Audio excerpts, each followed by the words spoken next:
Oke, bismillahirrahmanirrahim. Assalamualaikum warahmatullahi wabarakatuh. Waalaikumsalam Waalaikumsalam warahmatullahi wabarakatuh. Oke, teman-teman gimana kabarnya? Semua sehat? Alhamdulillah Alhamdulillah, baik. Pak. Hai. Ini coba di on cam-kan dulu semuanya. Wah, ternyata ya kalian terlalu banyak di rumah sehingga pipimu tidak bisa menahan ya. Ya, sama lah kayak Bapak. Iya.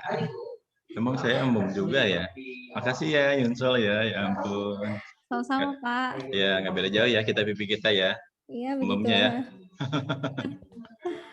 Oke, guys, kali ini kita akan gini aja. Sebelum saya lanjut, saya ingin review dulu nih buat teman-teman untuk materi neraca dan laba rugi sudah paham semua? Atau Alhamdulillah Pak, walau sedikit. etan walau sedikit ya, berarti can loba eta namanya. Nah, alhamdulillah walaupun sedikit. Iya, apanya yang sedikitnya saya maunya banyak teman-teman nih biar paham semua nih, biar ngerti. Coba sebelum kita lanjut nanti ininya nih, ada yang ingin ditanyakan nggak seputar tentang neraca atau laba rugi yang ingin teman-teman ketahui atau yang masih penasaran? Ini saya sharing. Ayo teman-teman silakan ajukan pertanyaan dulu. Atau benar paham semua nih? Yang kemarin saya share yang jawaban yang ini kurang lebih tampilan laporan keuangan yang simpel ya.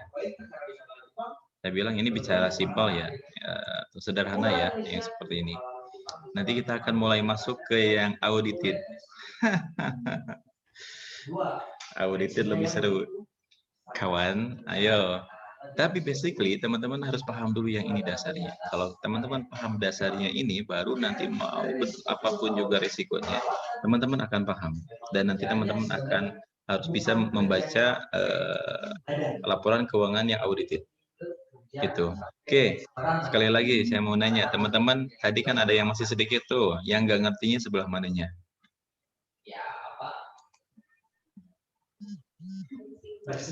Ayo. Ini diem-diem baik ini. Ayo. Ini ngerti semua nih, bener? Halo. Ya sudah, kita tutup saja deh kalau kayak gitu. Kalau nggak ada yang gitu ngomong dong, deh. Pak. Ya, Bapak pundungan. Aduh. Ayo, Oke, teman. Pak. Saya, Pak. Iya, sok silakan. Yuyun. Ini basically-nya. Iya. Paling untuk biaya amortisasi sih, Pak. Oke. Itu kan nggak setiap perusahaan ada biaya amortisasi ya, Pak ya? Betul. Amortisasi itu nanti tergantung perusahaan. Makanya di sini saya masukkan di dalam aset tetap ini hanya biaya akumulasi penyusutan. Kalau ada biaya amortisasi nanti dimasuknya di sini di bawah penyusutan. Nanti ada biaya amortisasi. Nah, pertanyaan amortisasi ada yang tahu nggak? Amortisasi apa? Ayo, yang tahu ngacung? Biaya hak cipta kalau nggak salah, Pak. Biaya hak cipta. Selain itu apa lagi? Sebelum saya tunjuk, ayo silakan jawab. Ayo, saya lihat dulu nih. Ayo, ada yang tahu biaya amortisasi? Sebelum saya tunjuk. Ayo, guys.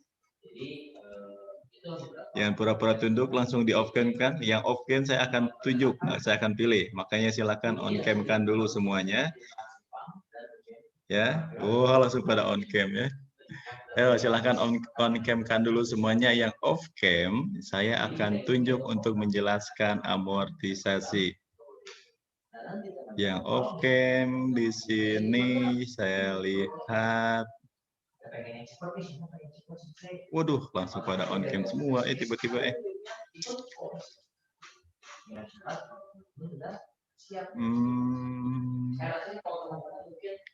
Adinda,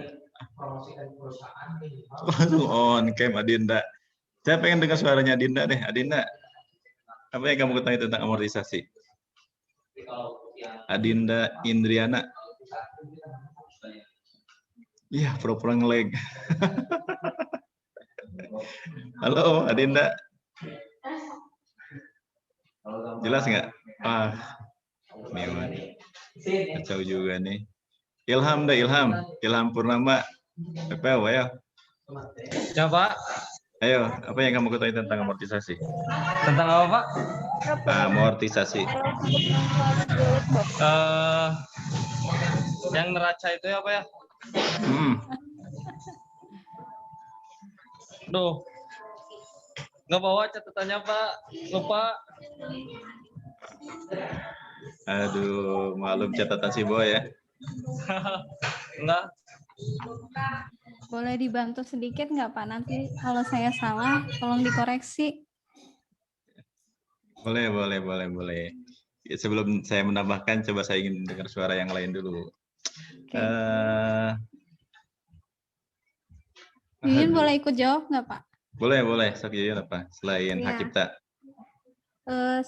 Sepengetahuan saya, kan ada biaya penyusutan. Betul. Biaya penyusutan, terus biaya salah satunya biaya amortisasi. Nah, seingat Yuyun tuh biaya amortisasi itu kita membayar kewajiban kita kepada bank. Contoh misalkan satu perusahaan kredit mobil untuk operasional atau kredit mesin dan lain sebagainya.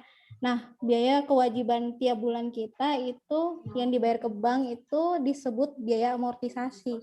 Kalau tidak salah sih seperti itu, Pak. Okay. Karena setahu saya amortisasi itu berbeda dengan biaya penyusutan, kayak ada penyusutan gedung, penyusutan mesin, kayak gitu. Sip, bagus jawabannya. Salah ya Pak? Enggak, benar itu. Salah satunya itu. Ayo, ada lagi yang mau jawab? Amortisasi apa sih? Nilai aktif Pak. Nilai aktif Pak. Aktif Pak itu indikatornya salah satunya biaya amortisasi.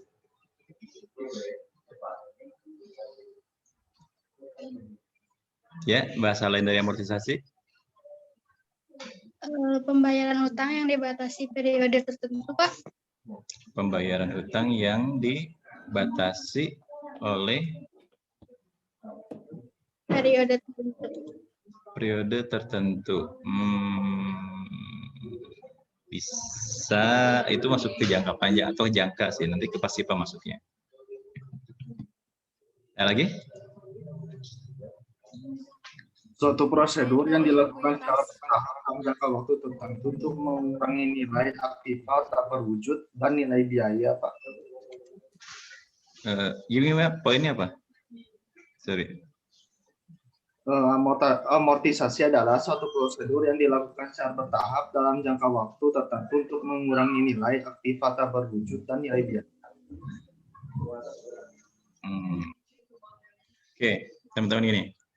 Tadi jawaban teman-teman udah mulai mengkerucut nih, udah mulai bagus. Tadi ada yang bicara tentang hak cipta, ada bicara tentang angsuran, ada bicara tadi dengan jangka waktu periode tertentu. Artinya yang jawaban teman-teman itu sudah tepat. Artinya biaya amortisasi ini adalah aset yang tak berwujud tapi mempunyai nilai.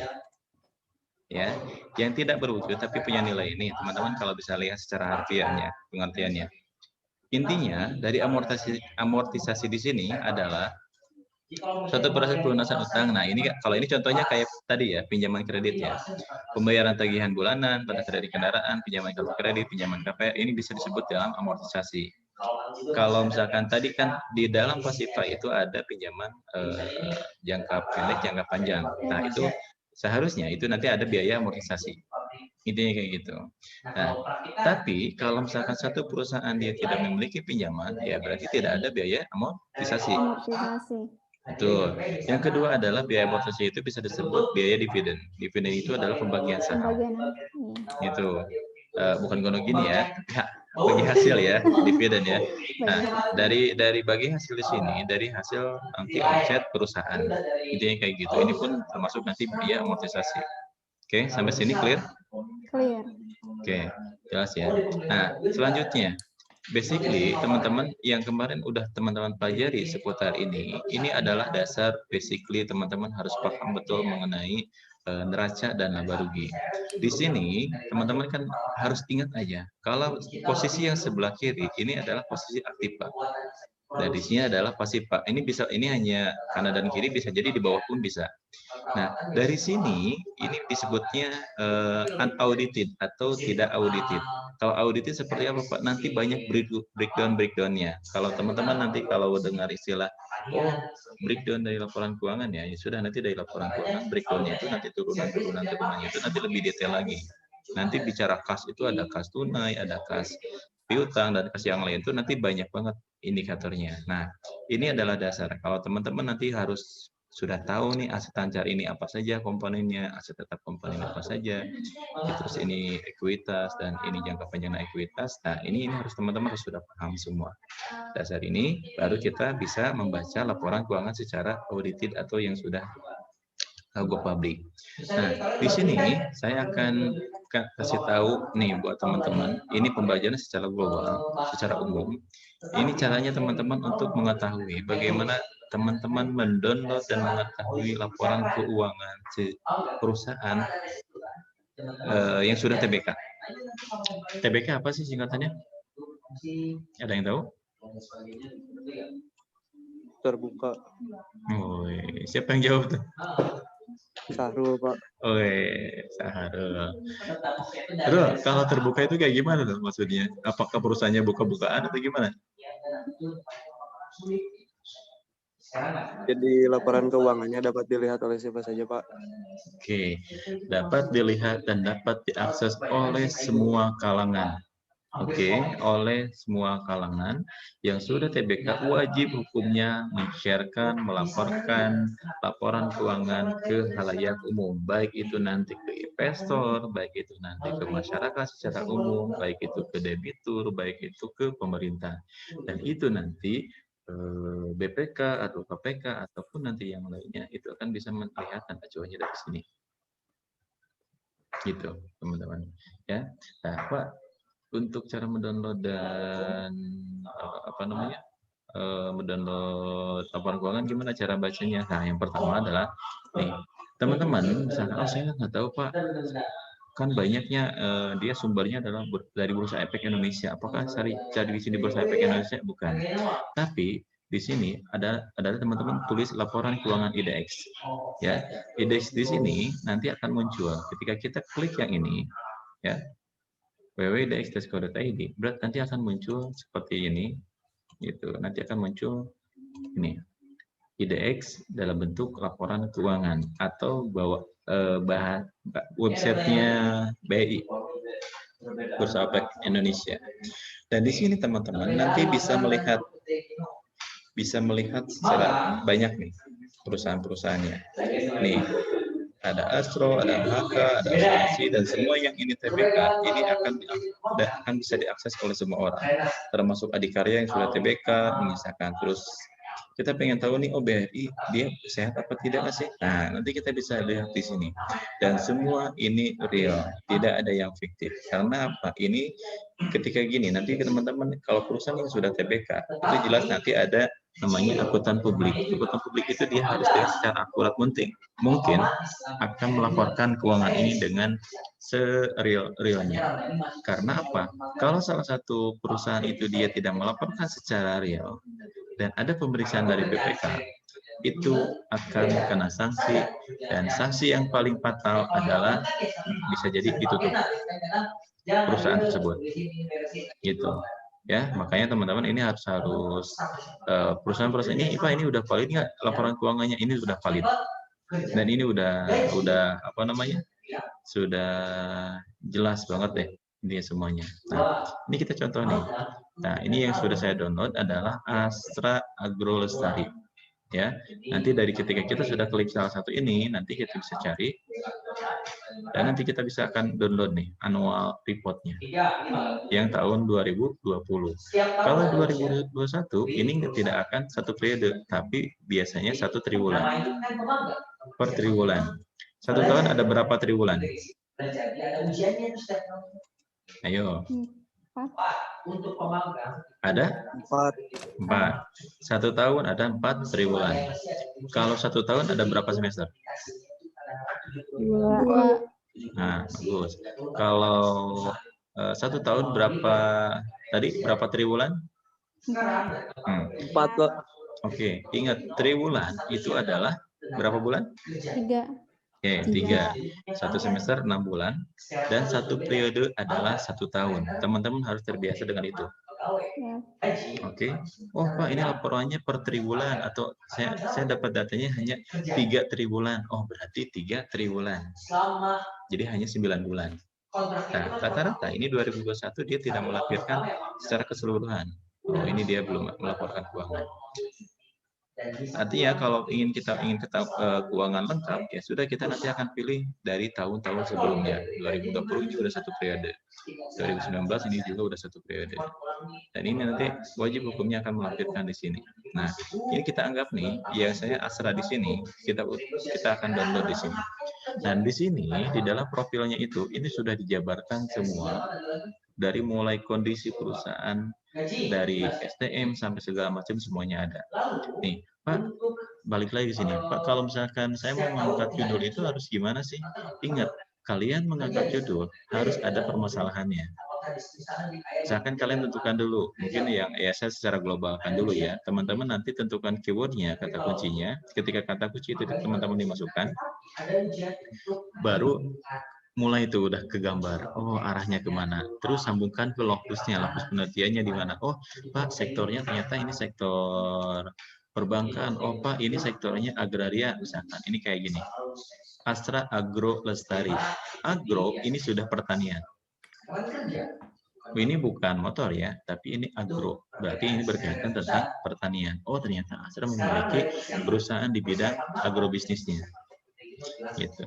Nah, kita lihat di sini, kita lihat, oh ini ternyata ini peristiwanya, ini kejadiannya tuh dari mengalami penurunan, itu dari produksi, itu dari CPO-nya, ini oh ini bisa dijadikan sebuah permasalahan dan ini data-data ini sudah akurat semuanya. Terus kita lihat di sini dari sisi laporan keuangan. Ini biasanya laporan-laporan TBK itu di awal, prolog awal itu hanya highlight tuh. Ikhtisar kinerja keuangan. Jadi teman-teman tidak perlu melihat laporan keuangan secara keseluruhan. Tapi beberapa perusahaan itu selalu melampirkan hanya highlight di awal saja. Itu artinya ini secara keseluruhan investor membaca kondisi perusahaan ini sehat apa tidak, untung apa tidak, maju apa tidak dilihat dari ikhtisar kinerja keuangan atau kita kenal dengan resume laporan keuangan. Betul. Di sini nih basically-nya. Oh, hasil operasional apa saja. Berarti ingat langsung biaya operasional berarti masuk ke mana sih? Ayo, kalau biaya operasional maksudnya ini apa? Ini masuknya ke laba apa ke neraca? Hasil operasional. Laba rugi. Nah, laba rugi masuknya. Ya, makanya kalau teman-teman tadi basically sudah memahami, oh Pak, ternyata ketika kita bicara hasil operasi, oh ini berarti masuk kategori laba rugi. Oh, ternyata ini bicara ada kendaraan, oh berarti ini masuknya ke neraca. Oh, ini ternyata ini ada kewajiban, oh berarti ini masuknya ke fasilitas, oh ternyata ini masih bagian dari neraca. Nah, itulah maksudnya insting teman-teman itu akan jalan dan akan maju itu ketika teman-teman hatam betul tadi basically yang sebelumnya berkaitan pembahasan mengenai neraca dan laba rugi. Gitu. Nih, kita baca nih, kita berikut. Nih, hasil-hasil operasi ada pendapatan bersih, ada laba bruto. Laba bruto itu apa sih? Laba kotor. Oke. Apa bedanya laba kotor dengan laba bersih? Kalau kotor belum dikurangi dengan biaya apa itu namanya? Apa? Ayo. Yang di neraca. Ayo, silakan teman-teman.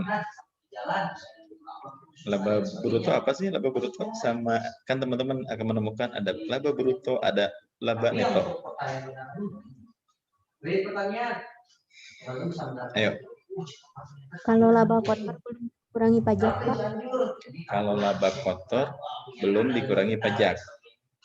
Oke, good. Kalau laba bersih Sudah dikurangi pajak. Oke, good. Jawabannya. Tadi kalau bruto, laba bruto ini adalah laba kotor. Artinya belum dikurangi dengan biaya-biaya yang lain. Contoh, misalkan tadi salah satunya adalah biaya pajak, nanti ada biaya tenaga kerja, nanti ada biaya bahan baku, nanti ada biaya kewajiban ke bank yang lain. Tadi kan ada interest itu, jadi ada earning after tax, ada earning before tax, gitu. Ada earning misalkan with interest, jadi nanti pendapatan atau laba setelah bunga. Ada juga yang sebelum bunga. Artinya bruto ini masih kotor, ini belum bersih. Artinya belum dikurangi biaya yang laba-laba biaya-biaya yang berjalan. Betul. Dan ini ada namanya laba tahun berjalan. Ada laba tahun berjalan, ada laba yang dapat didistribusikan kepada pemilik perusahaan dan kepentingan non pengendali. Artinya apa di sini? Laba tahun berjalan, artinya ini masih bersifat tentatif dan ini bisa laba ini akan berubah. Bisa mengalami kenaikan maupun ini penurunan.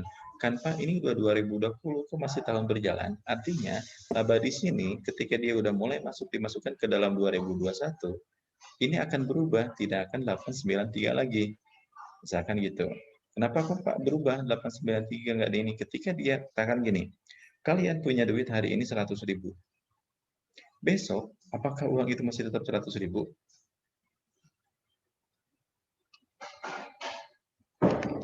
Ayo, prinsipnya kayak gitu. Kalau sekarang misalkan Yuyun punya uang nih sekarang, misalkan tadi 100.000, besok bisa dipastikan nggak kamu punya uang 100.000? Kalau ditaruh di. Tapi kamu udah di supermall nih, mata udah banyak belanja nih, udah jelalatan tuh mata kanan kiri. Yakin nggak uangnya masih 100.000? Tidak. Itu banyak godaan-godaan kan, wah lagi makanan dan yang lain, itu 100.000 pasti lenyap sekejap mata lah pokoknya. Gitu kan? Berita bulat digoreng dadakan ya. Gitu. Nah, artinya ini maksud disebut laba tahun berjalan. Artinya ini akan selalu bisa naik dan bisa turun seiring dengan ada nanti biaya operasional selanjutnya. Tahun pertama atau bulan pertama setelah 1 tahun itu biasanya kita belum dapat pendapatan nih. Tapi pengeluaran sudah ada, ya kan? Jadi kita udah mau sudah punya laba, kita belum punya keuntungan di 2021, tapi kita harus mengeluarkan biaya operasional. Nah, makanya itu disebut laba tahun berjalan. Laba ini akan menggerus dulu tuh untuk biaya operasional menutupin semuanya. Baru setelah menutupin semua, baru bulan Januari, itu ada pendapatan apa tidak? Oh ternyata masih rugi, ya sudah otomatis akan turun terus labanya. Itu makanya disebut laba tahun berjalan. Bukan berarti labanya jalan-jalan ya, gitu. Artinya ini mengalami penurunan maupun ketika nanti bulan Februari dan seterusnya mengalami keuntungan nih dari ada pendapatan yang signifikan naik. Oh berarti itu bisa nambah nih laba tahun berjalannya, gitu. Dan ini ternyata tuh dari laba rugi saja ini lebih detail lagi, ada laba rugi komprehensif, ada laba rugi yang dapat didistribusikan kepada pemilik perusahaan, kepentingan pengendali. Wah, ini banyak ininya. Bahkan nanti kita akan belajar tentang rasio keuangan ya. Mungkin kalau nanti simpelnya ada 4 rasio, ada rasio solvabilitas, likuiditas. Setelah kita membahas laba rugi ini kita secara matang, kita akan bahas tentang rasio keuangan. Tidak hanya itu teman-teman. Pak, kalau saya mau ngambil judul tentang keuangan, apakah tetap harus tentang rasio keuangan? Tidak. Ini bisa dianggap juga nih, rasio laba terhadap total aset. Pak, boleh nggak sih saya ngangkat judul ini? Why not? Kenapa tidak? Pak, ini ada rasio laba terhadap ekuitas, bisa nggak? Ini hal-hal yang baru yang belum teman-teman gali lebih detail lagi. Gitu, Pak, rasio liabilitas terhadap ekuitas, misalkan pada perusahaan tadi misalkan BRI, boleh nggak Pak? Ya, boleh saja, sah saja. Atau kayak ini perusahaannya tadi apa? Perusahaan agrobisnis. Ini sudah ada angka-angkanya, tinggal teman-teman nanti menganalisa dan menghitung. Kok bisa angkanya dari sini? Artinya, kalau di dalam keuangan, tetap saklek dengan angkanya. Cuma yang mengemasnya seperti ini. Rapi, misalkan, saya tanya, kamu punya angka 10, Rapi. Saya tanya, 10 dari mana, Rapi? Oh, saya, Pak, Rapi, coba saya ingin tahu pertambahannya. Kamu dapat 10, pertambahannya dari berapa sama berapa? Rapi, bisa diaktifin suaranya? Kalau kamu punya angka 10, pertambahannya berapa tambah berapa? Iya, asin ya. Rafli, senyum-senyum. Yaudah, Yuyun, kamu kalau punya 10, pertambahannya dengan angka berapa dengan berapa? Maksudnya gimana? Iya, angka Ya bisa jadi ini tambah ini misalkan. Iya, bisa jadi 5 tambah 5 atau 9 tambah 2. Oke. Yuyun misalkan 5 tambah 5. 9 tambah 2, 9 tambah 1. Wah, ini ngaco nih, matematikanya error nih. 9. Ini aku apa? Luar biasa nih, 9 tambah 2 jadi 10. Keren. 9 tambah 1. Oke, 9 tambah 1. Tadi ada 5 tambah 5, ada 7 tambah 3. Nah, artinya yang menjadi sebuah analisa atau sebuah perhitungan itu, nanti gimana sih angkanya kok bisa 3072? Kok ini dari 2019 ke 2020, ini kok mengalami peningkatan? Apa efeknya? Oh, ternyata liabilitas ternyata aspek ini punya pengaruhnya nih. Tapi dari mana aja indikatornya? Nah, nanti bisa dilihat dari beberapa indikator yang di bawah liabilitas. Intinya gitu teman-teman. Jadi teman-teman kalau aduh Pak bingung nih masa judul, ya cari aja kayak gini. Gitu misalkan dari tentang laporan keuangan. Nih, tadi ada pendapatan bersih, ada laba bruto, ada laba bersih net profit kan. Itu ada total aset, ekuitas. Tadi lihat dari sini, ini enaknya kayak gini. Udah kalau data mah tinggal kita lampirkan saja. Tinggal kenapa ini kok bisa turun dan kenapa ini bisa naik. Nah, itu yang menjadi penyebabnya apa saja. Tinggal kalian kaji, tinggal kalian teliti. Perusahaannya sudah TBK, udah enak. Intinya kayak gitu. Nah, Pak, kan saya bukan konsentrasi pemasaran atau saya masih konsentrasi SDM atau strategi, misalnya saya bukan keuangan, Pak. Apa perlu saya harus paham tentang keuangan? Wajib hukumnya tahu tentang keuangan. Kalian seorang marketing handal, seorang profesional, ya. Nanti sampai seorang profesional, kalau kalian nggak tahu keuangan, kalian akan ditipu. Ya. Kalian akan dimanipulasi datanya. Kalian akan nggak tahu kalian untung apa rugi. Intinya kayak gitu. Jadi everyone harus tahu tentang keuangan. Selama kalian udah bekerja, ada usaha kayak gitu, naik turun, kita posisinya di mana sih sekarang? Nah, ini semuanya, ikhtisar itu semuanya dilihat dari laporan keuangan. Ini adalah hasil kinerja kalian selama ini. Kalau kalian SDM, Pak, saya udah kerja, udah SDM, saya karyawan ada 100, Pak. Wah, sekarang kok saya udah nggak punya uang, saya harus mem-PHK. Salah satunya faktor yang mem-PHK itu adalah ini, dari kinerja keuangan perusahaan tersebut. Ya, ini jadi pengalaman pribadi ya, Bu Yuyun ya.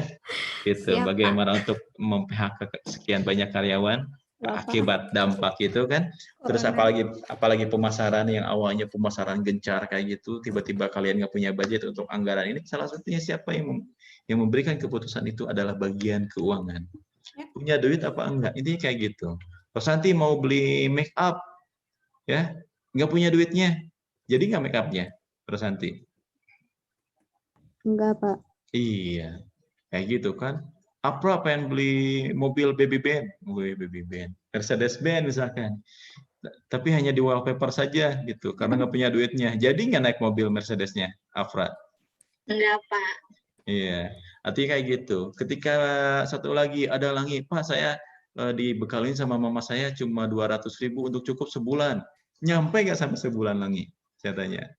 Enggak. Tuh, enggak, Pak. Kenapa enggak? Ya, enggak cukup, Pak. Karena pengeluaran saya sehari 100.000. Wih, gaya bener kan? Sehari 100.000, kali kan sebulan udah 3 juta. Saya dibekalin cuma 200.000. Bisa cukup nggak? Bisa cukup kalau kita bisa manajemen keuangan itu dengan baik. Intinya kayak gitu. Kalau itu dianggap tidak cukup, ya sama juga kita tidak akan cukup. Artinya, ketika kalian dikasih modal hanya 1 juta, bisa nggak menjadi usaha? Bisa. Atau kalian dikasih modal cuma 100.000, bisa nggak jadi usaha? Bisa. Makanya di situ pengelolaan keuangan itu teman-teman harus paham betul di situ. Ya, Sekali lagi teman-teman jangan membatasi diri hanya tahu SDM saja, hanya tahu marketing saja, hanya tahu strategi saja. Tapi teman-teman juga harus mengerti juga mengenai tentang keuangan. Ya, karena sustainable corporate artinya keberlangsungan sebuah perusahaan ini tergantung dari keuangan. Salah satunya itu. Dilihatnya dari apa? Tadi neraca dan laba rugi. Itu hasil karya kalian, kerja kalian itu dilihat dari neraca dan laba rugi. Perusahaan ini nanti endingnya mengalami keuntungan apa? Kerugian. Ini kayak gitu. Ya. Dan ini lihatin tuh. Ini sudah audited dan ini resume ya. Ini adalah resume. Kan wah nge-breakdown yang menghasilkan mana saja, yang produktif mana saja, wilayah mana saja. Ini kan agri nih. Ya. Kalau sudah ada agro, berarti ini kita bicara tentang pertanian. Ya. Kalau kita misalkan tentang belakangnya properti, nah berarti itu sudah berkaitan tentang apartemen apa properti aset aja intinya kayak gitu. Ya. Tuh. Di sini pun sama semuanya teman-teman, lebih detail dan lebih spesifik mengenai laporan keuangan. Jadi teman-teman, Pak, kalau saya mau menghitung rasio keuangan harus lihatnya di mana ya? Kita lihat ya, di sini kita baca. Wah, pokoknya seru deh. Kalau kalian membaca tentang laporan keuangan. Serunya kenapa? Liar, Pak. Memang. Gitu. Kalau liar tandanya kalian berpikir. Iya. Gitu. Tuh, sampai di sini analisis pembahasan manajemen, ada tentang arus kas. Pak, ini boleh nggak sih dijadikan kita sebuah dasar untuk sebuah penelitian? Enggak. Bisa. Kayak kemarin kan banyak yang bimbingan, apalagi nih, kebetulan semester 6 ya sini semua. Iya. Gitu yang sekarang udah ada metit dan lagi nyusun UP kayak gitu nih. Pak, judulnya apa dong? Saya kesulitan untuk judul. Tinggal pilih variabel-variabelnya. Jangan bicara tentang saham lagi, jangan tentang keputusan apa-apa lagi. Banyak hal di sini. Pak, kalau misalkan SDM ada nggak? Ya ini silakan nanti berkaitan dengan yang lainnya. Ya, permasalahan di perusahaan ini marketingnya kayak gimana sih? Itu nih tata kelola perusahaan yang bicara tentang GCG. Nih, ada di sini guys. Kalian kemana aja guys? Gitu. Makanya kalau kalian mau baca laporan keuangan itu udah all include ada. Gitu. Ya.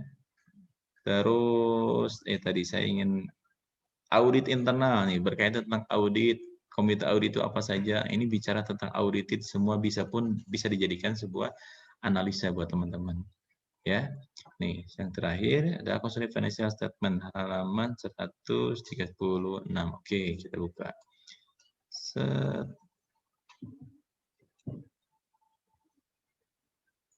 Oke.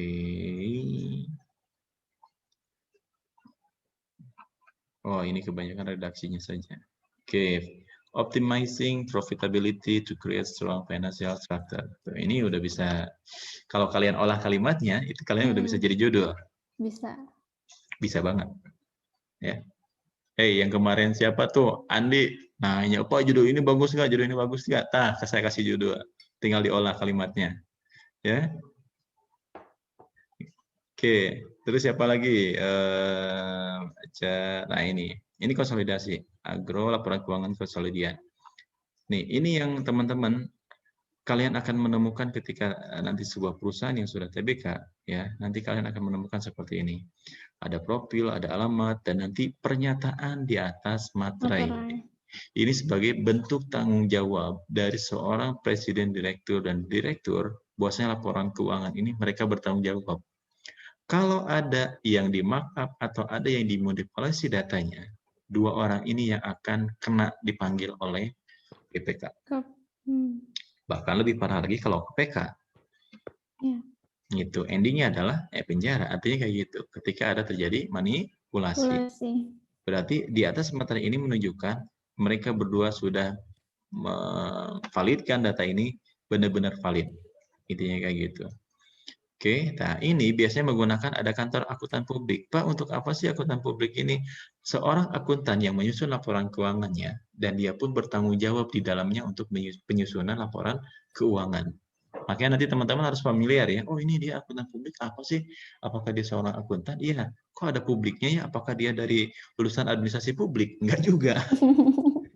Artinya, akuntan publik di sini artinya adalah seorang akuntan yang bisa menawarkan jasanya untuk menyusun laporan keuangan, dan dia jasanya luar biasa loh guys.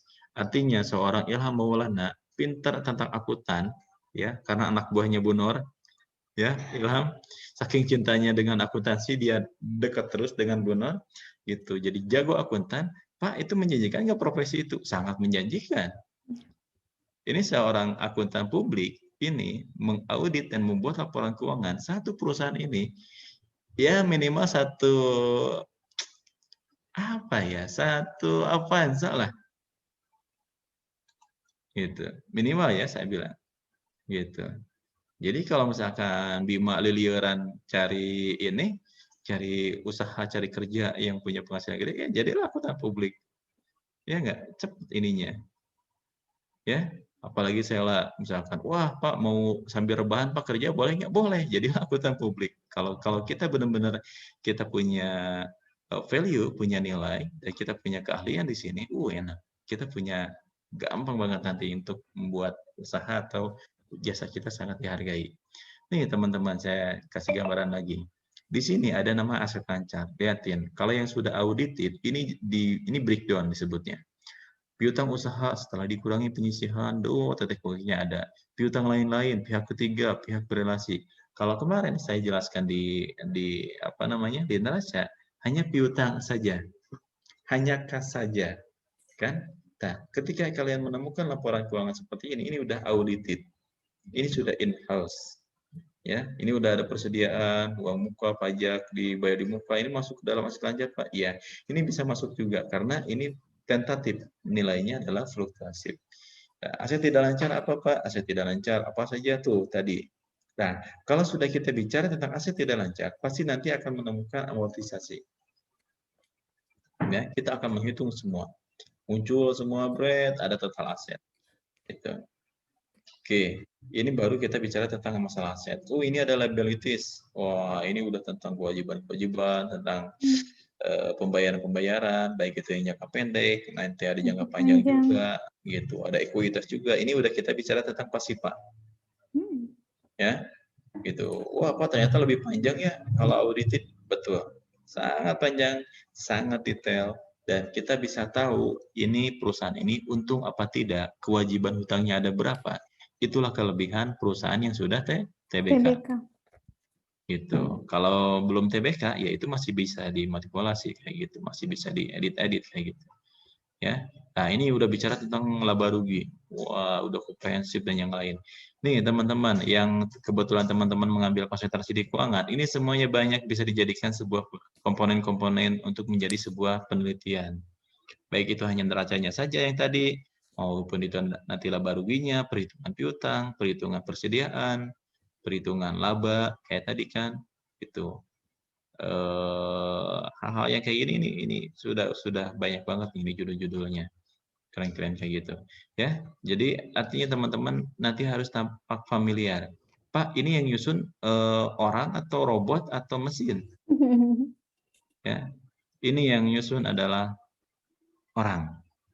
Itu yang nyusun adalah akuntan. Pak, kalau saya jurusan admis, berarti saya harus nyusun laporan keuangan juga. Ya, bisa. Why not? Admis itu nanti fleksibel. Kalian harus bisa di semua tempat. Kalau kebetulan kebutuhannya di SDM, oke, kalian bisa di SDM. Tapi kalau someday nanti kalian, perusahaan lagi butuh keuangan nih, ya sudah, kalian bisa masuk ke dalam itu. Gitu.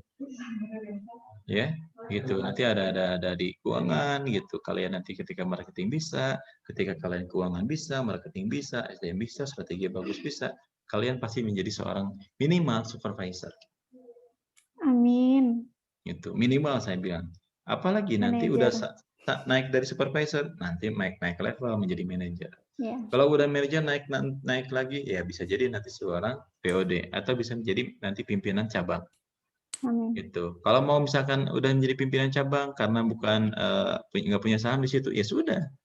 Ngapain selanjutnya? Ya sudah, kalau mau jadi BOD, mau jadi seorang direktur, menjadi owner, resign, buka usaha sendiri dengan pengalaman kalian. Gitu. Jadi nanti sistemnya ATM, amati, tiru, modifikasi. Kalian belajarnya ketika nanti sudah praktek di lapangan. Pak, emang Bapak clear, Pak, baca ini laporan keuangan? Iya, saya mah udah hatam masalah ini. Kenapa masalah sudah hatam? Karena awalnya sama kayak teman-teman semua, melihat laporan keuangan stres. Wah, langsung wah, langsung mangap. Wah, Alicia lihat laporan keuangan Pak ini jenis makanan apa Pak? Ah, geus lieur. Apalagi Mila, ah Pak ya naon deh Pak, saya ini yang paling dihindari Mila. Wah, udah, ya udah kayak gitu. Tapi semakin teman-teman menghindari itu, ya udah teman-teman nanti akan semakin didekatkan dan jawabnya mengenai itu. Ya, gitu. Jadi ya please teman-teman mau apapun juga nanti bentuknya, teman-teman harus paham mengenai tentang laporan keuangan. Basically adalah yang kemarin. Ya, untuk UTS nanti saya akan ngebahas tentang neraca dan laba rugi. Nah, nanti saya akan gejlok semua di situ. Karena apa? Kalau kalian sudah basically di sini udah benar-benar paham tentang neraca dan laba rugi, kalian akan gampang nanti untuk mengembangkan analisanya. Yang penting saya ingin kuat dulu fondasinya, teman-teman, dari neraca dan laba rugi. Makanya saya terus gojlok. Kenapa teman-teman paham apa tidak? So, waktunya kalau teman-teman ada yang nggak paham di bidang neraca dan laba rugi, sharingkan sekarang, tanyakan sekarang. Karena apa?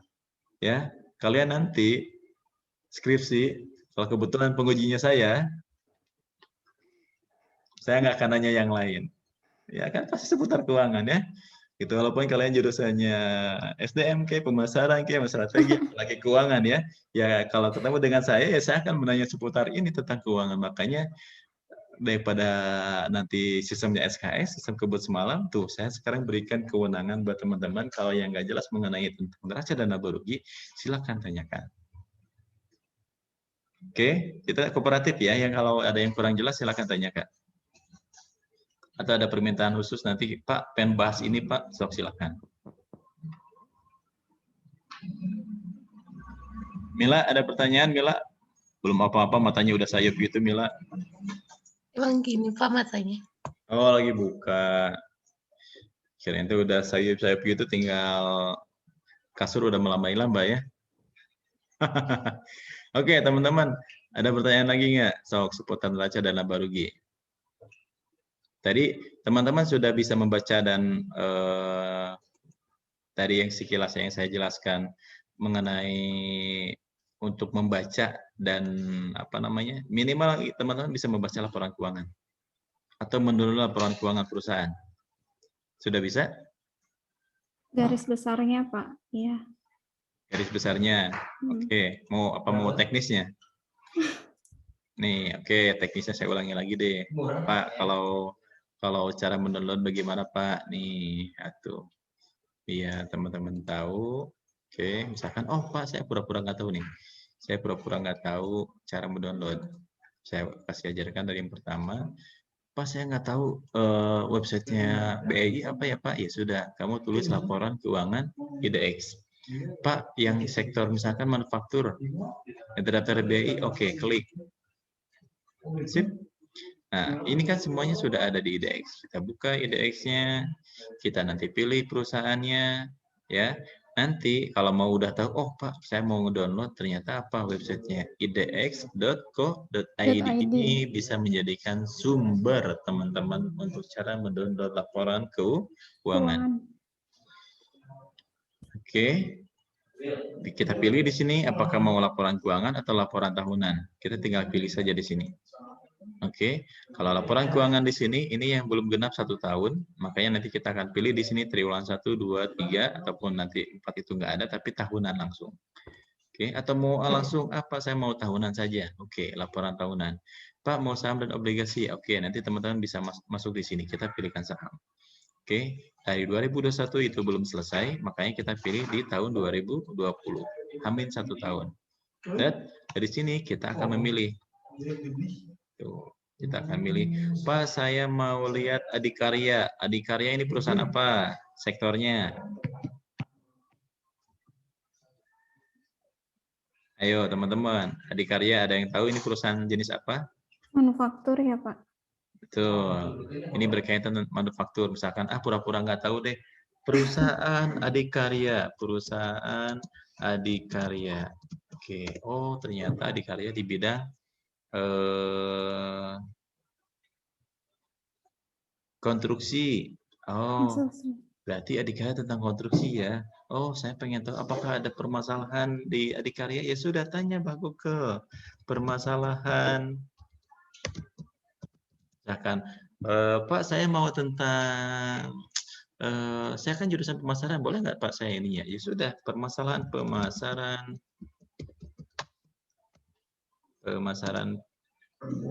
pada perusahaan adikarya. Klik, nanti akan muncul di sini semua, gitu kan? Gitu. Pak, saya pengen permasalahan keuangan. Oke, misalkan permasalahan keuangan di adikarya.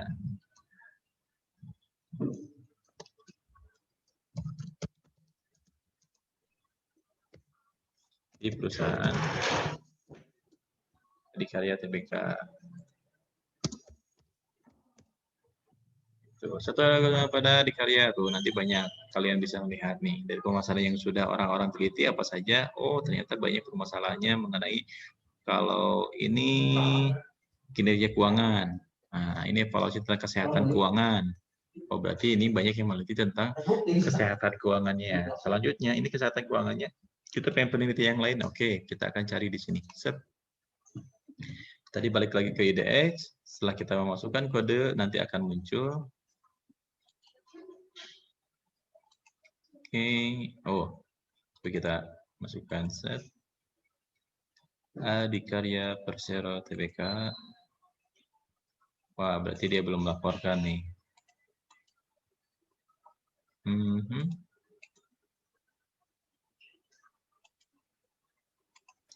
Oke. Mungkin periodenya, Pak. Kita laporan tahunan. Cari lagi. Nah, tadi karya. Nah, ini berarti tidak ininya nih, tidak melaporkan. Set.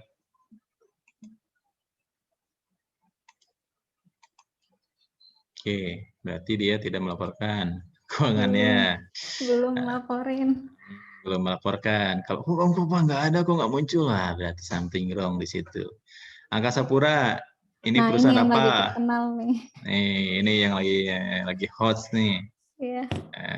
Kita lihat keuangannya tahun lalu. Wah, ini juga berarti dia belum bisa melaporkan.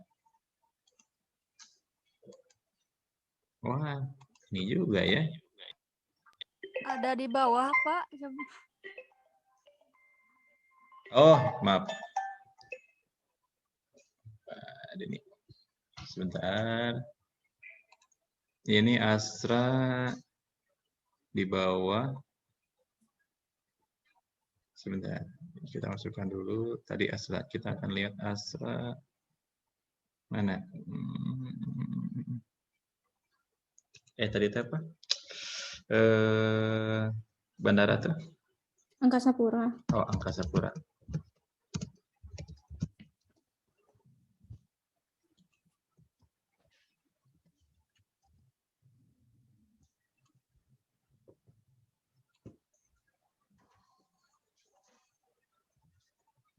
PT Angkasa Pura. Iya, nggak ketemu deh. Sudah. Benar reset font ya. Oke. Coba.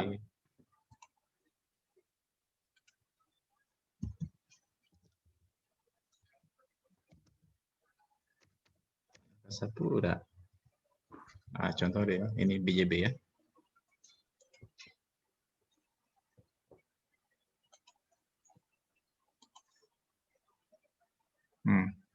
Oh, ini BJB ada nih. Iya. BJB, coba kita tahun 2020. Set, kita lihat. Set. Tuh, annual report-nya.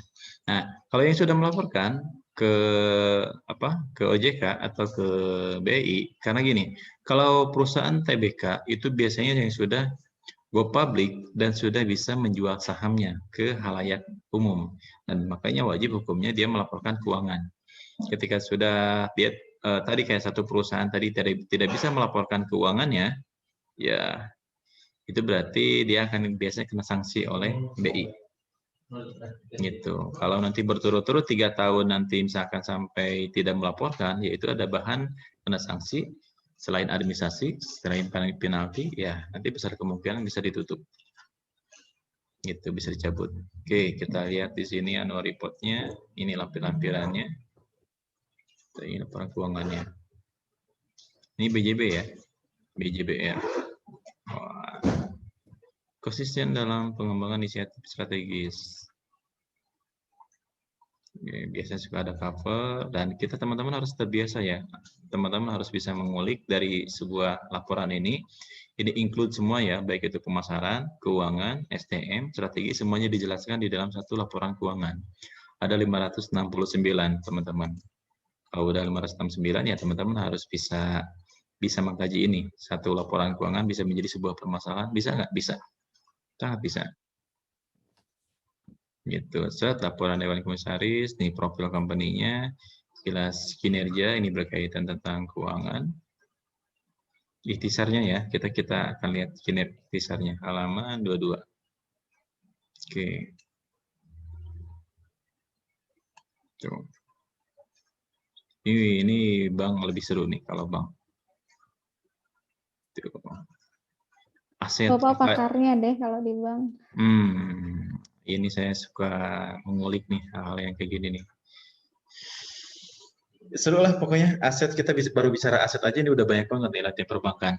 Karena banyak produknya, banyak indikatornya, sehingga nanti baru disebut ini total aset. Liabilitas ya udah jelas, ini udah tadi yang udah dijelaskan semua ya. Ini basically kayak gitu, ini detail banget laporan keuangan. Dan ini Pak, apakah ini bisa dilampirkan nanti di laporan keuangan ketika skripsi kita? Itu bisa kita laporkan. Yang kedua Pak, apakah nanti bingung Pak indikatornya apa saja? Nih, silakan pilih indikator ini bisa dijadikan kalian penelitian. Kok Pak bisa dijadikan penelitian? Lihat di sini. 2016, 17, 18, 19, 2020. Contoh misalkan, kita lihat deh yang simpelnya. Kita hanya bicara tentang kas. Pak, boleh nggak sih kita dikombinasikan antara kemarin saya udah belajar tentang perbankan dengan keuangan, bisa nggak? Ya sudah. Misalkan nanti kalian bisa menganalisis atau permasalahan dari giro atau kas, gitu. Jangan kas deh, kita bicara yang lain lagi, menarik nih tentang cadangan kerugian nilai, penurunan nilai apa saja, kok ini bisa minus. Nah, ini kan bisa jadi permasalahan. Pembiayaan dan piutang syariah itu gimana? Poin yang mengalami penurunan atau kenaikan, apa yang menyebabkan ini kenaikan dan apa menyebabkan itu penurunan, itu kita bisa kaji lagi lebih detail. Gitu. Dari indikator-indikator ini, teman-teman, baik itu aset tadi, aset tetap, mau aset lancar, mau bicara tentang liabilities, tentang kewajiban, ini kita bisa bahas. Dan ini, kenapa saya suka minta teman-teman kalau mau mengkaji silakan 2 tahun terakhir atau 3 tahun terakhir. Supaya apa? Ini mengalami kenaikan atau penurunan. Ya, menjadi sebuah penelitian itu, sebuah pemasaran itu, kenapa bisa naik dan kenapa bisa turun. Ini kayak gitu, teman-teman. Ya, jadi ini teman-teman harus bisa membaca laporan keuangan ini.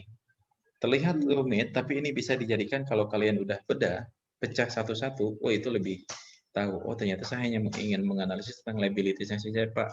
Saya ingin menganalisa tentang hutang pajak saja, Pak. Saya ingin menganalisa tentang simpanannya saja, misalkan ada dana pihak ketiga, bisa nggak dijadikan penelitian? Bisa. Terhadap apa? Ketika DPK nanti banyak, apakah perusahaan akan mengalami keuntungan apa kerugian? Relatif. Kalau misalkan dana pihak ketiga ini misalkan gini, Yuyun punya modal 1 miliar ke bank, misalkan banknya bank BRI. Apakah bank BRI ini dia mengalami keuntungan? Belum tentu. Ketika dia tidak bisa menyalurkan melalui kredit, otomatis kalau dia menyalurkan dengan kredit, perusahaan dapat untung, membayarkan ke Yuyun, ya berarti itu mendapatkan selisih nanti keuntungan. Karena contohnya kayak gini, teman-teman saya akan balik lagi. Tadi Yuyun punya deposit 1M, dikasih spesial nisbah atau spesial rate untuk deposito, misalkan sekelas 7%. Wah, ya. tinggi banget. Sangat tinggi banget itu 7%. Iya, sekarang Gitu. aja bang nggak berani jamin segitu. Enggak. Ya itu mah barangkali gitu ya. Amin. Perekonomian Indonesia naik. Nah, perekonomian ekonomi lagi naik gitu, dia misalkan mendapatkan special edition dapat 7%. Apakah bank mengalami kerugian? Tidak. Karena apa? Dia menjual ke nasabah, menjualnya adalah 14%. Masih ada selisih berapa? 7%. Makanya bank itu, sekali lagi, kalau kita flashback ke mata kuliah yang sebelumnya, bank itu adalah menghimpun, mengelola, dan menyalurkan. Yang mana nanti dari hasil menyalurkan itu, dihimpun kembali, sisanya dibagi 2. Yang punya dana dikasih, yang punya sisanya untuk pengelolanya. Kayak gitu, itu prinsip dalam sebuah bisnis. Gitu, teman-teman. Ya, sudah kebayang? Ini pada diam-diam semua nih. Tandanya kalian paham atau tandanya kalian ngantuk atau tandanya kalian pusing? Pusing, Pak. Bisa jadi tiga-tiganya, Pak. Pusing, Pak. Pusing. Pusingnya di apa?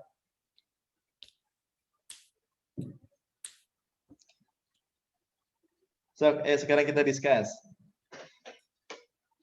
Ada yang ingin menekan gas, silakan. Yang teman-teman mau konsentrasi apapun, mau sharing kan, mangga silakan di-sharingkan. Kayak gitu.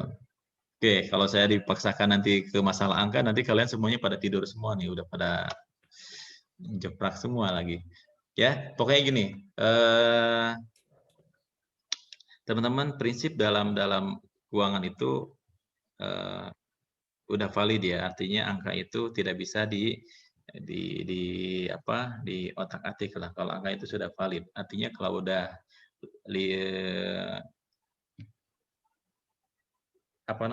kalau udah 1 tambah 1 sama dengan 2, udah 2 itu tidak bisa diperdebatkan.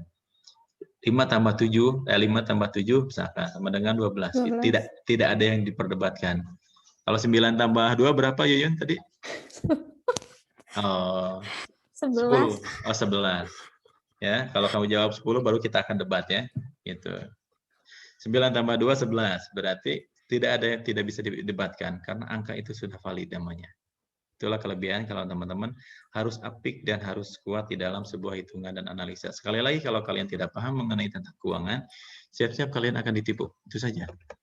Itu ya, makanya penting umumnya buat teman-teman minimal basically neraca dan laba rugi, terus nanti laba rugi neraca dan laba rugi, teman-teman harus paham, baru nanti kita bicara tentang rasio keuangan, nanti apakah rasio profitabilitasnya, likuiditasnya, solvabilitasnya, dan yang lainnya baru kita akan bahas secara detail gitu.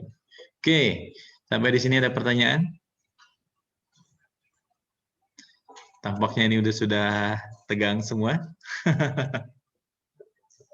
Oke, nyari laporan keuangan per triwulan. Berarti yang kalian yang judulnya pandemi-pandemi ya. Oke, kita balik lagi ke sini. Set. Perusahaannya apa? Atau yang ini dulu aja? Contoh.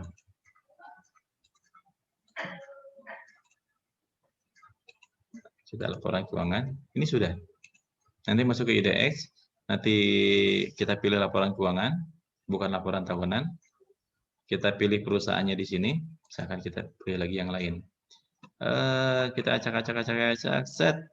Nih, MNC Investama. Oke. Kita pilih tahunnya, kalau tahun 2021 pasti belum satu periode, 1 tahun. Pasti nanti per triwulan. Triwulan 1, 2, dan 3. Saya pengen tahu Pak, ini sekarang bulan April. Oh, berarti udah triwulan 1, tidak bisa triwulan 2. Oke, kita lihat, set. Wah, berarti belum laporan. Berarti kalau belum laporan gimana? Ya sudah, berarti kita pilih yang lain. Atau kita pengen tahu pertriwulannya berarti di tahun ke belakang. Ada nggak tuh? Ada. Gitu ya. Jadi nanti teman-teman tidak bisa memaksakan di tahun 2021 sudah ada laporan keuangannya ya. Gitu. Kalau Pak nggak ada dong, ini 2021 gimana dong? Tapi kan saya judulnya tentang pandemi. Ya sudah, kamu flashback karena pandemi ini kita dimulai di tahun kemarin, di bulan Maret. Jadi artinya apa? Dari bulan Maret tahun kemarin, ini bisa dijadikan penelitian, reference. Itu mau triwulan 1, 2, 3, dan 4, itu semua ada. Udah tuh triwulan 3 di sininya. Elsa ya, Princess. Oke, Elsa? Ya, Pak. Nanti tinggal dipilih saja, masuk ke idx.co.id, nanti pilih laporan keuangan, nanti mau saham, kalau misalkan di obligasi tidak bisa, cukup saham saja, pilih nanti di sini perusahaannya, oke, nanti tinggal dipilih perusahaannya, nah, pilih lagi, nah, pilih satu-satu, atau kalau enggak nanti klik di sini, kayak barusan kan, MNC, tuh, sudah muncul. Mau MNC Bank gitu, apa Investama gitu, atau MNC Vision gitu, atau MNC Land, ini ada semua. Nah, ini kalau biasanya ini yang kalian para pecinta IKC nih, Ikatan Cinta. Nah, ini Media Nusantara Citra nih. Beda lagi ya. Ini MNC banyak faktornya loh, banyak perusahaannya loh. Gitu. Artinya banyak, ini satu, makanya disebutnya MNC Group. Kenapa MNC Group? Karena MNC itu dia banyak bidangnya. Ada di bidang investasi, investama, ada di bidang kayak Indovision kayak gitu ya. Vision kayak gini berarti tentang kabel lah, kalau bahasa kita mah TV kabel kayak gitu. MNC lain dia berkaitan tentang properti. Oke, ini tentang media. Ya, media di sini nanti banyak. Oh, ini tentang studio tuh MNC Sky Vision dan yang lain tuh banyak. Ini MNC Group disebutnya. Oke. Nah, nanti kita sudah menentukan misalkan media MNC Setar TBK. Kita pilih di sini kalau mau tahunan atau kita pengen tahu triwulan kedua berapa laporan keuangannya. Sudah ada di sini. Triwulan kedua. Oke. Itu ya. Ya. Makanya nanti ini bisa dijadikan sumber. Gitu. Oke, ada lagi pertanyaan? Elsa, clear ya? Paham ya? Jadi nanti kalau kamu nyari laporan keuangan, tinggal masuk ke IDEX saja. Lalu, apa namanya, tidak selalu tren negatif baru kalian teliti, tapi kalau trennya itu positif, itu pun bisa kalian kaji. Kok perusahaan ini udah punya cabang lagi ya, cabang yang ke-1, cabang yang kedua, cabang yang ketiga, cabang yang keempat, kok bisa maju seperti itu? Nah, itulah insting seorang analis itu, itulah dibuktikannya itu di situ. Kenapa cabang tersebut bisa buka cabang yang untuk yang kedua? Apakah marketingnya bagus? Apakah SDM-nya bagus? Apakah strateginya bagus? Atau keuangannya bagus? Atau semuanya kompleksnya semuanya bagus? Nah, kalau semuanya kompleks itu semuanya bagus, ya, oh dia ekspansi disebutnya. Begitupun teman-teman, someday mau teman-teman punya usaha, so, semua kategori, semua itu kaji. Kenapa kok bisa itu mengalami keuntungan? Atau layak nggak sih sekarang waktunya perusahaan untuk ekspansi ke cabang yang kedua, itu atau buka cabang? Nah, itu nanti dasarnya seorang analis, dasar keputusan, segala macam keputusan, nanti kita mau buka cabang apa tidak, itu ditentukan salah satunya dari bagian keuangan, atau dilihat dari keuangannya. Itu teman-teman. Ya, baru kita bisa bertindak untuk pemasarannya, baru kita nanti akan rekrut SDM sebanyak-banyaknya, baru kita akan melakukan langkah strategi semuanya. Makanya dasar dari itu semua adalah fulus, ya, tentang keuangan ya. Itu teman-teman. Oke, mungkin ini saja yang ingin saya dapat sampaikan buat teman-teman. Mudah-mudahan dapat dipahami dari mulai teman-teman sudah belajar mengenai neraca dan laba rugi. Oke. Terus tadi juga saya sudah ajarkan teman-teman untuk cara mendownload untuk laporan keuangan yang sudah perusahaan yang sudah TBK. Tadi juga saya sudah sharingkan mengenai apa namanya? Sharingkan mengenai apa namanya? Cara membaca dari sebuah cara membaca laporan keuangan secara go public gitu. Dan nanti yang penting saya sudah memberikan bekal teman-teman, tinggal teman-teman kaji lagi, pelajari lagi, apapun background kalian, apapun jenis usaha, konsentrasi teman-teman semua, pesan saya satu, teman-teman harus paham mengenai tentang keuangan. Intinya kayak gitu. Ya, itu saja sekali lagi yang dapat saya sampaikan. Nanti setelah ini kita akan sekali lagi untuk sampai UTS ini saya ingin mematangkan buat teman-teman dulu semua mengenai tentang neraca laba rugi. Baru setelah UTS kita akan buka analisa atau rasio yang lainnya. Gitu, analisa-analisis. Bahkan kalau teman-teman, Pak saya minta pen materi ini dong Pak, tambahin misalkan. Setelah rasio keuangan, saya pengen ditambahkan rasio yang lainnya. Misalkan ada rasio pasar atau rasio tentang saham, Pak. Nanti tentang mau ditambahkan analisa yang lain, sok silakan nanti sampaikan. Nanti kita akan setelah UTS, kita akan bahas tuntas mengenai hal-hal yang baru. Yang buat, mudah-mudahan ini menjadi bekal buat teman-teman semua. Nanti yang bisa menunjang karir teman-teman semua. Gitu. Oke, itu saja. Sekali lagi yang dapat saya sampaikan. Mohon maaf apabila ada salah kata. Assalamualaikum warahmatullahi wabarakatuh. Waalaikumsalam warahmatullahi wabarakatuh. Oke, ya sama-sama. Terima kasih Pak. Teman-teman nanti jangan lupa absensi ya.